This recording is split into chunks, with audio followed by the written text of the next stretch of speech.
Rain fell across California today for the first time since a pair of deadly wildfires started raging at both ends of the state.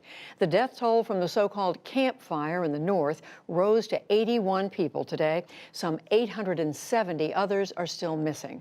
Firefighters in the town of Paradise said the showers will help them battle the wildfire that is 80% contained. But the rainfall will also hinder their search efforts. The rain is really a double-edged sword for this fire. It's definitely, any rain, any precipitation is going to help with fire suppression, clearly, but it definitely has its drawbacks and its disadvantages as well. The hillsides, without the ground cover that's been burned away, it definitely makes it more potential for mudslides. In Southern California, firefighters are also bracing for potential mudslides. The Woolsey fire there is now more than 98% contained. We'll have a closer look at the challenges of recovery efforts in Northern California after the news summary. The humanitarian aid group Save the Children estimates now that 85,000 Yemeni children under the age of 5 have died of extreme hunger since that country's civil war broke out in 2015. It attributes that tragic toll to a Saudi Arabia-led coalition's intervention in the conflict and recent fighting in and around the port city of Hodeidah. U.S. Defense Secretary James Mattis said peace talks between Yemen's warring parties will take place next month in Sweden. Members of the international police organization Interpol today elected a South Korean to be the agency's next president in a surprise defeat over a Russian frontrunner. Kim Jong-yang edged out Russian General Alexander Prokopchuk, whose candidacy had stoked fears that Russia could use the role to target political opponents. Interpol's Secretary General reaffirmed the agency's impartiality when he spoke after today's vote in Dubai.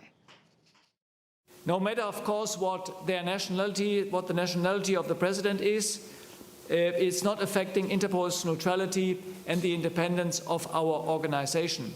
It is fundamental to Interpol's existence that we are neutral and that we are independent.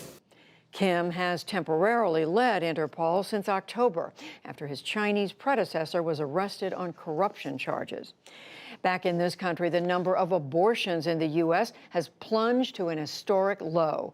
New data out today from the Centers for Disease Control and Prevention showed a 26% decrease between 2006 and 2015. It is the smallest number of American women seeking abortions since Roe v. Wade became the law in 1973. The decline was largely attributed to state laws aimed at restricting the procedure and better access to contraception.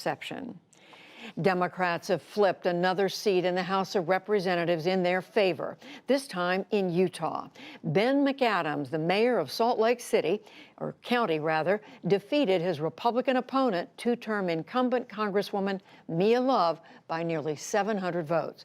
That victory gave Democrats a net gain of 39 seats in the House. On Wall Street today, stocks tried to claw their way back after yesterday's massive sell-off. The Dow Jones Industrial Average fell just under a point to close at 24,464. The Nasdaq rose 63 points, and the S&P 500 added 8. And former Librarian of Congress James Billington died yesterday at a hospital in Washington of complications from pneumonia. Billington was a foremost scholar on Russian culture. In his 28 years at the helm of the library, he doubled the size of its collection, and he helped to launch the National Book Festival in Washington. Billington's tenure spanned 5 presidential administrations before he retired in 2015. He spoke to Jeffrey Brown in 2007 about the library's efforts to preserve historical audio recordings. We're trying to preserve the creativity of the American people in all its richness and variety, all formats, all of which really since about the mid-19th century have been on relatively fragile, perishable material, often hard to find, often impossible to play back or to read even because brittled paper and so forth. So we're trying to record this and we're trying to save it for future generations. It's part of a big part of the American story. James Billington was 89 years old. Still to come on the NewsHour, the latest on survivors coping in fire-ravaged California.